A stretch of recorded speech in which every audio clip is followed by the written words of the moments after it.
Este é o Giro Distrital. Aqui você fica por dentro dos principais acontecimentos da esfera política de Brasília. Nesta edição, CPI dos atos antidemocráticos. Hacker Walter Delgatti prestou depoimento por videoconferência e confirmou participação em tentativa de interferir no resultado das eleições. A Fercal foi palco de mais uma edição do Câmara nas Cidades.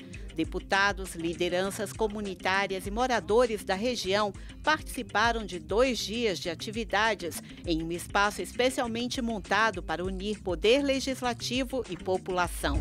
A Câmara Legislativa discute alternativas para melhorar a mobilidade da capital. Atualmente está em tramitação na Casa proposta que institui a política distrital que tem como cerne a ideia de mobilidade ativa. Livro reúne detalhes de feiras têxteis e couro em Karachi, capital econômica do Paquistão. A obra Texto em Karachi, a Cidade das Luzes, foi lançada em uma cerimônia na CLDF. E claro, também vamos destacar o que foi notícia na Câmara Legislativa na segunda semana de setembro. Os discursos voltaram a dominar os trabalhos no plenário da Câmara Legislativa ao longo da última semana.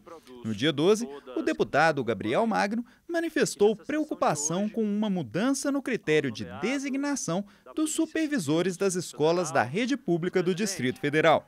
Uma portaria da Secretaria de Educação determinou que as vagas passem a ser preenchidas de acordo com o número de turmas e não mais de alunos. A mudança pode diminuir o número de supervisores em atividade. O que na prática vai diminuir em boa parte das escolas que hoje tem 2 supervisores, que hoje tem 3 supervisores, ter menos supervisores. Vai diminuir as equipes gestoras das escolas. É um absurdo. Portaria que não foi conversada, combinada com ninguém. A educação também foi foco da fala do deputado João Cardoso. Ele foi à tribuna defender os chamados educadores sociais voluntários, que atuam nas escolas públicas mediante uma ajuda de custo de R$ 30 por dia. Hoje, sem os educadores sociais voluntários, as escolas públicas do DF não conseguem funcionar, mesmo o governo tendo convocado tantos monitores, tantos servidores da área de assistência à educação, mas nós precisamos fazer com que esses educadores sociais se tornem profissionais. Ainda no dia 12, o deputado Rogério Morro da Cruz fez um apelo à Terracap para que a entidade não efetive a venda de 11 lotes situados na Avenida São Sebastião. Para o parlamentar, a venda dos lotes irá prejudicar empresários já instalados na região, diminuindo as vagas para estacionamento naquela que é a principal via da cidade. No dia 13, o deputado Max Maciel voltou a defender a revisão do modelo de mobilidade urbana do DF. Ele alertou para o aumento da frota na cidade, hoje superior a 2 milhões de veículos, argumentando que em breve as vias da cidade não suportarão mais tantos carros e motos transitando.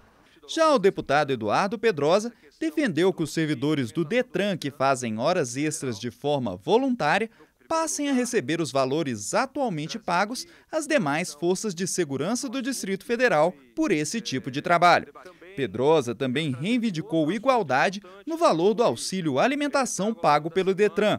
Atualmente, os servidores administrativos do órgão recebem menos que os agentes de trânsito. Também no dia 13, o deputado Chico Vigilante criticou o projeto do GDF, que aumenta de 18% para 20% a alíquota do ICMS de produtos como lubrificantes, itens de perfumaria e cosméticos. Para Vigilante, à primeira vista, o aumento pode parecer inocente, mas traria prejuízos financeiros aos consumidores, especialmente os de classe média. A deputada Paula Belmonte também foi à tribuna no dia 13. Ela pediu a nomeação de profissionais de saúde aprovados em concursos públicos. Nós precisamos chamar mais médicos para serem atendidos, os concursados, para que a gente possa ter médicos que sejam valorizados e que tenham vínculo com a população. Porque se fala tanto de médicos, de falta de médicos, e aí contratam os médicos temporários Esses médicos depois não têm o compromisso com o paciente e nós precisamos ter médicos da saúde pública do Distrito Federal.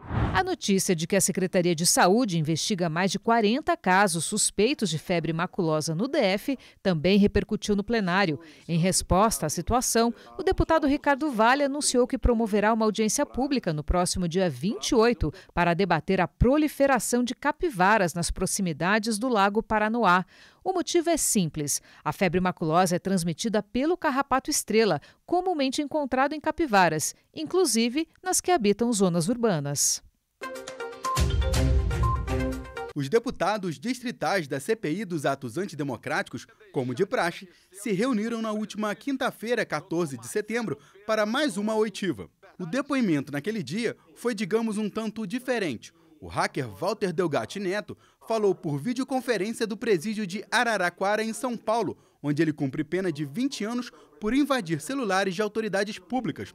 Foi o primeiro depoimento à distância desta comissão parlamentar de inquérito, que já soma 25 reuniões desde fevereiro. Mas quase que a oitiva não foi feita. O presidente da CPI, deputado Chico Vigilante, divulgou uma nota às 6 horas da tarde do dia anterior, cancelando o encontro, já que o Supremo Tribunal Federal ainda não tinha se manifestado sobre a autorização para Delgatti falar do presídio. O aval do ministro Alexandre de Moraes veio às 8 horas da noite. O depoimento começou pouco depois das 10 horas da manhã. Logo no início, mais uma peculiaridade. O hacker estava algemado. Chico Vigilante pediu para o diretor do presídio tirar as algemas durante a sessão. Eu peço ao diretor do presídio que tire as algemas, porque aqui a gente aqui não houve ninguém algemado. Portanto, eu peço que sejam tiradas as algemas, que eu tenho certeza que ele não irá fugir. Com toda certeza, excelência. Peço que retire as algemas. Se ele estivesse aqui no plenário, também não estaria algemado. De mãos livres e discurso afiado, Delgatti falou por quase 2 horas. Foram diversas acusações contra principalmente integrantes da gestão anterior do governo federal. Entre as afirmações, a de que ele teria participado de um café da manhã no Palácio do Alvorada com o ex-presidente Jair Bolsonaro, o tenente-coronel Mauro Cid e a deputada federal Carla Zambelli, para tratar sobre a credibilidade das urnas eletrônicas, segundo palavras do próprio hacker. Ele disse ainda ter participado de 5 reuniões no Ministério da Defesa para tratar sobre a interferência nas eleições presidenciais. Quem recebeu o senhor naquele ministério? Eram técnicos que não se identificavam com o nome deles. O senhor tem provas desses encontros? A Polícia Federal, acredito que tenha conseguido as filmagens dos encontros. Para deputados da esquerda, a versão de Delgatti reforça a tese de uma tentativa de golpe de Estado no Brasil naquele dia 8 de janeiro, o que inclusive tem afinidade com a interpretação do STF até o momento. Foi um dos depoimentos mais curtos, mas para mim dos mais elucidativos que nós já tivemos aqui.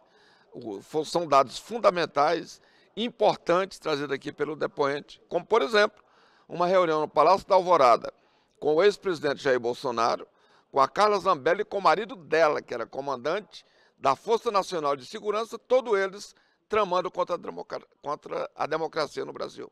Mas essa visão não é unânime na CPI. A deputada Paula Belmonte exibiu um vídeo em que o próprio Delgatti afirmou em depoimento para a CPI do Congresso Nacional que as urnas eletrônicas não são 100% seguras, o que justificaria as críticas ao processo eleitoral.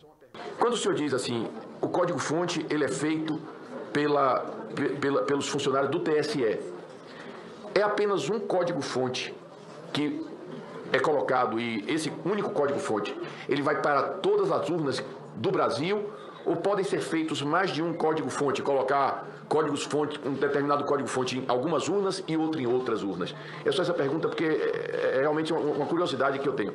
Vamos lá, o código-fonte é o mesmo em todas as urnas. O código-fonte seria como a farinha, o ovo de um bolo, o leite, então, e o compilado seria o bolo pronto. E quem tem acesso aos ingredientes consegue inserir um veneno lá e esse bolo fica venenoso. Qual sugestão o senhor daria na confecção do código-fonte para futuras eleições? Não que eu acho que houve nenhuma fraude, eu quero deixar muito claro aqui que eu me incluo entre aqueles que acreditam na lisura das eleições. Mas qual conselho o senhor daria para reforçar a segurança? É apenas um conselho técnico. Tá. Fala técnica. Isso. Eu vislumbro ali que a única saída seria a urna imprimir o voto. O senhor acabou de falar que o senhor confirme esse depoimento, que a urna eletrônica ela pode ser, sim, violada por pessoas de má índole e que pode se colocar um veneno nesse bolo. Não foi isso que o senhor falou? Sim, foi isso. Pois é. Olha só, e exatamente o que o senhor falou é o que nós precisamos para que a gente possa manter a soberania do direito democrático. Não é crime questionar a lisura de algo que é importante, porque só vamos ter a soberania popular se nós tivermos a segurança da urna. Isso não é de direita nem de esquerda, isso é do povo brasileiro. Esse depoimento é o depoimento mais importante que nós temos aqui nessa CPI. O relator da CPI, deputado Hermeto, deu o tom de como deve ser a linha de interpretação do relatório dele, que deve ser apresentado entre o fim de novembro e o início de dezembro. O relator ele não tem essa coisa ideológica. Eu não estou aqui como se é de direita ou esquerda, se é bolsonarista, nada disso. Eu tenho que ter a consciência e a serenidade de absorver o que é melhor. O que é melhor para o nosso relatório, o que é mais preciso, o que é mais objetivo. Nós temos a certeza hoje de que muitos dali foram os inocentes úteis, que estavam com a bandeira, realmente que estavam com aquela sensação de aquelas senhoras rezando, orando, mas tinha uns bandidos que realmente queriam a ruptura do Estado democrático. Isso aí não tenho dúvida disso. A próxima reunião da CPI dos atos antidemocráticos será na quinta-feira, 21 de setembro, com o coronel da Polícia Militar do DF, Paulo José, que foi de forma interina chefe de operações da PM. Teria sido ele o responsável por determinar a abertura da esplanada dos ministérios, facilitando o avanço dos manifestantes. O coronel foi um dos integrantes da cúpula da Polícia Militar do DF, presos no dia 18 de agosto pela Operação Incúria, por determinação do Supremo Tribunal Federal. E o último depoimento de setembro será no dia 28. A oitiva será de Ana Priscila Azevedo, apontado como uma das organizadoras dos movimentos do dia 8 de janeiro. Região rica em recursos minerais, Fercal recebeu mais uma edição do Câmara nas Cidades.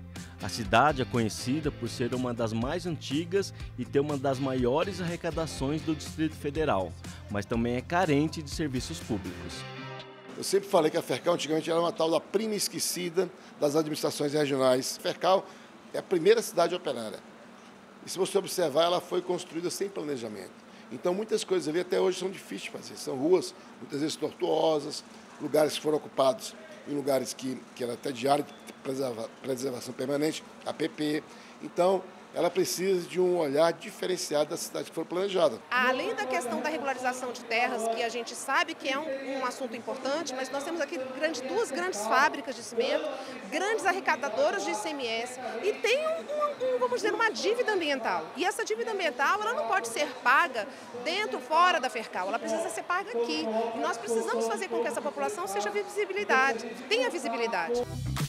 Uma das demandas da comunidade é a saúde pública. Os moradores pedem a construção de um hospital e mais postos de saúde. A construção de um hospital naquela região vai desafogar também o Hospital de Sobradinho, que é o único para atender as 3 cidades, né? Então, assim, a questão do hospital e da fortalecimento da atenção primária, que é a unidade básica, que são as unidades básicas de saúde naquela região, vai desafogar o inchaço no Hospital de Sobradinho. Os moradores têm cobrado muito aqui a melhora na saúde aqui dessa região. Então, tem pedido de UBS, tem pedido de hospital. Realmente é muito precário, não só a questão da saúde, mas outros equipamentos públicos. A administração da cidade sequer tem uma sede. É uma cidade que tem um problema muito complexo de ordenamento territorial.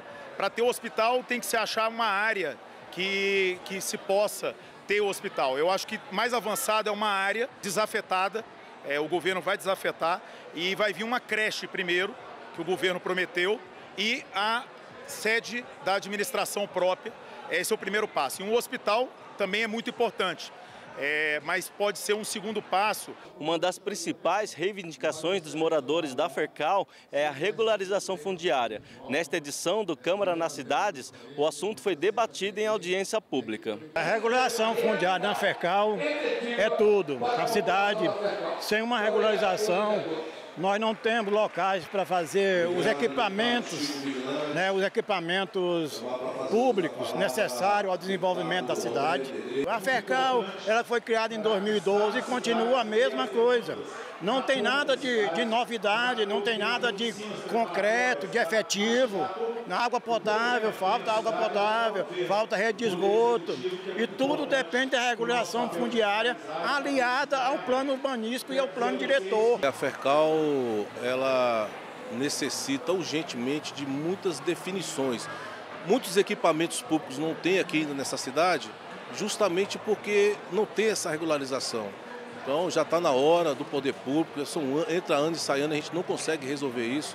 A gente aqui na Câmara se esforça, mas é uma ação que tem que ser muito mais da própria Terracap, da CODAB, do governo do Distrito Federal. No diálogo a gente vai avançar. A FERCAL, ela, mesmo sendo muito grande na questão territorial, é uma cidade que ela é carente de locais, de espaço público. Nós estamos num processo de desapropriação de um terreno lá para a construção da sede da administração, de creches, de escola, de unidade básica de saúde, de um complexo administrativo.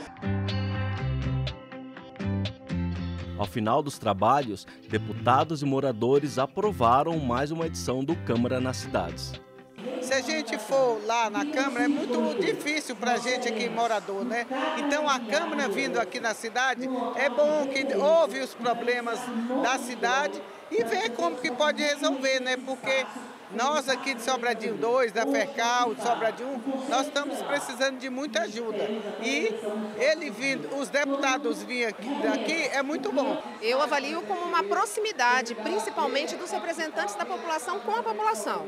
Acho que nós temos que sempre melhorar, fazer uma avaliação para que a população esteja cada vez mais aqui, junto com a Câmara nas cidades, porque nós, parlamentares, os 24 parlamentares, são representantes da população. O mais importante é o Poder Legislativo ficar próximo da comunidade. A Casa do Povo não pode ser só na questão do nome. Então é uma forma de coexistência do plenário vir, as sessões virem para a cidade e são suspensas e se abrem audiências públicas para que a população possa fazer as críticas, os pedidos de melhorias e as necessidades em loco na cidade. Quero só agradecer à Câmara Legislativa pelo ótimo trabalho de estar ouvindo a população. Isso é importante, é vestir a camisa, participar, escutar o que a gente tem para reclamar e agradecer. Não só reclamar, mas como agradecer também. A Câmara na cidade tem cumprido um papel importante, que é aproximar a Câmara da população do Distrito Federal. E hoje nós estamos aqui ouvindo atentamente as demandas dos moradores da FERCAL, também muita gente aqui de Sobradinho 2. E é um papel importante esse de aproximar a Câmara da população. A próxima edição do projeto Câmara nas Cidades vai ser em sol nascente e pôr do sol, nos dias 26 e 27 de outubro.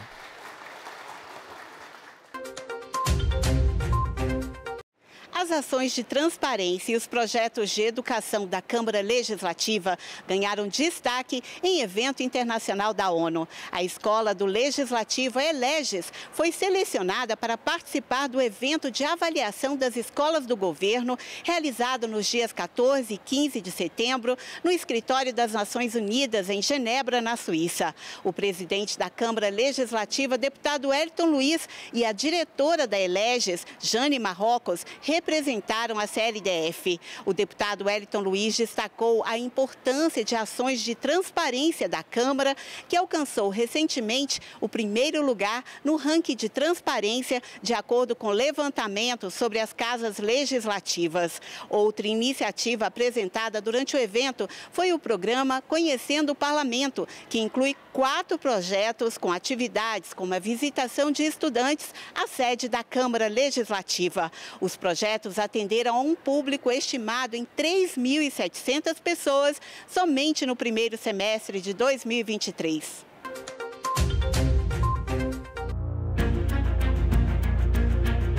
Para onde quer que o brasiliense olhe, ele verá carros. O trânsito intenso ocorre a qualquer hora do dia, mas principalmente nos horários de pico, na ida ou retorno do trabalho.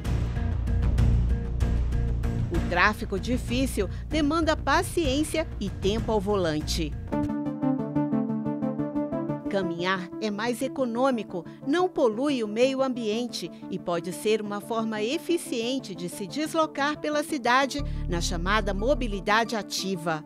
Especialistas, representantes do governo e da sociedade civil se reuniram em audiência pública no plenário da Câmara Legislativa para discutir a mobilidade ativa como forma de melhorar a mobilidade urbana. No Brasil, de acordo com dados da Associação Nacional de Transporte Público, 39% dos deslocamentos diários são feitos a pé. Resgatar o andar exige uma cidade mais inclusiva e acessível, com espaços urbanos que acolham o pedestre. O deputado distrital Max Maciel, idealizador da audiência, é autor do projeto de lei que institui a política de mobilidade a pé no DF. Para você acessar o seu carro, para você pegar o seu ônibus, para você pedalar, você precisa se locomover, você precisa caminhar. Então, mobilidade ativa ele envolve o conceito do pedestre, do cadeirante, da ciclomobilidade, que são os ciclistas.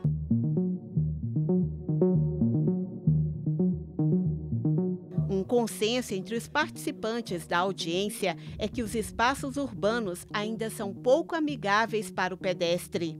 Nós vamos precisar de uma cidade mais inclusiva, uma quadra que receba bem as pessoas e que priorize os pedestres. Uma cidade inclusiva, ela é uma cidade que dá oportunidade para que todos utilizem o que já é de direito nosso, né, dos nossos cidadãos. Então, assim, a educação, o emprego, o transporte, ele depende desses trajetos que são utilizados com a mobilidade ativa. O DF possui uma frota de 2 milhões de carros e quase 3 milhões de condutores habilitados. De fato, Brasília foi uma cidade que não foi planejada para tantos veículos, né? Mas a gente vê essa preocupação por parte do governo do Distrito Federal. É por isso que a cidade está em obras, para justamente melhorar a questão da mobilidade urbana. A CLDF possui uma comissão permanente de transporte e mobilidade urbana e, atualmente, 78 projetos de lei sobre o assunto estão em tramitação na casa. A caminhada ela faz parte da vida de todo mundo. Todo mundo vai caminhar em algum momento, vai caminhar para chegar até a estação de metrô, etc. Então, ela faz parte da vida. E então, acho que a mobilidade no DF tem que se voltar bastante para isso, porque torna a cidade mais viva, mais segura, né? Mais economicamente ativa.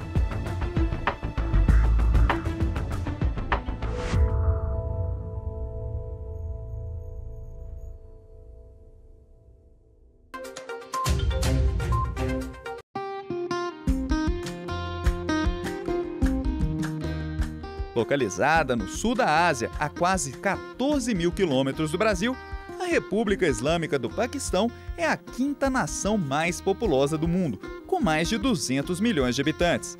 Lar de culturas milenares, o país passa hoje por um profundo processo de modernização, sendo apontado pelo Banco Mundial como uma provável potência econômica no futuro. Apesar de toda a importância histórica do crescimento econômico recente, o Paquistão segue sendo pouco conhecido pela maioria dos brasileiros. Paquistão. É uma ilha, o que é isso? Guerra, né? Lá tem muita guerra por lá. Me lembra um pouco da Bíblia, porque volta ao período antigo, né? Religião muçulmana, né? Se eu não me engano. Lá da África. Especializada em economia e relações internacionais, a jornalista e fotógrafa Cláudia Godoy quer ajudar a mudar esse quadro. Em abril deste ano, ela esteve em Karachi, a maior cidade do Paquistão, onde acompanhou de perto a 4ª edição da Texpo, uma das maiores feiras de têxteis e couro do mundo.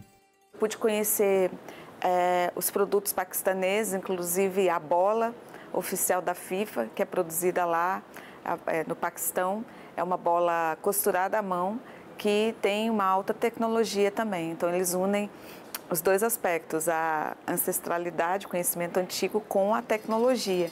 Conhecer o Paquistão era um sonho antigo de Cláudia. Com a viagem, ela descobriu o calor humano do povo paquistanês e viu de perto locais místicos e históricos. Nós brasileiros, quando nós vamos muito longe, a gente não está acostumado assim, a ser tratado como se fosse alguém conhecido, um primo. E o Paquistão tem isso. Os brasileiros lá são tratados como se fossem amigos. Fascinante, um local que eu conheci lá, que é considerado um dos maiores cemitérios do mundo, né? Que é a necrópole de Makli, que fica em Tata. É muito interessante porque ela reúne de 500 mil a 1 milhão de túmulos somente de príncipes, reis antigos, sábios, adivinhos. Cláudia também se surpreendeu ao descobrir que os paquistaneses se interessam muito pelo Brasil. Uma curiosidade que passa pelo futebol e chega até o noticiário político. Eles falam muito de futebol, claro. O futebol não é o esporte mais praticado lá, né? Eles praticam muito cricket, né? Mas eles têm um fascínio pelo futebol. E o futebol brasileiro, para eles, é o melhor do mundo. Não importa se o Brasil ganha, se o Brasil perde. Eles continuam acreditando nisso. Eles acompanham a política brasileira também, agora, principalmente. Nessas últimas eleições, eles acompanharam muito. Então, eles falavam Lula, falavam Bolsonaro também, falavam do Bolsonaro. Eles sabiam quem estava na disputa, o que é incrível, né, para um país tão longe, né? A experiência de Cláudia foi transformada em um livro, batizado A Texpo em Karachi, a Cidade das Luzes. A obra foi lançada oficialmente no último dia 12, em uma cerimônia na Câmara Legislativa. Tanto a viagem quanto o lançamento tiveram o apoio da Embaixada do Paquistão, uma iniciativa para atrair a atenção de turistas e empresários brasileiros. The book is very important. I think this is the first time that a book is launched in this country. And I'm sure this book and the event which we are holding today will be a good opportunity for us to promote Pakistan in Brazil in a very positive manner. Coube ao deputado Martins Machado representar a Câmara Legislativa durante o lançamento do livro. Na avaliação dele, o intercâmbio com outras nações é importante e merece ser intensificado. É importante o intercâmbio, é importante a gente conhecer culturas. A Câmara Legislativa, embora não é uma Câmara Federal, mas ela tem sempre essa abertura, já que as embaixadas se encontram aqui em Brasília. Então é importante essa comunicação, porque através de uma comunicação, através desses eventos, a gente acaba estabelecendo até uma linha de comércio DF com outros países.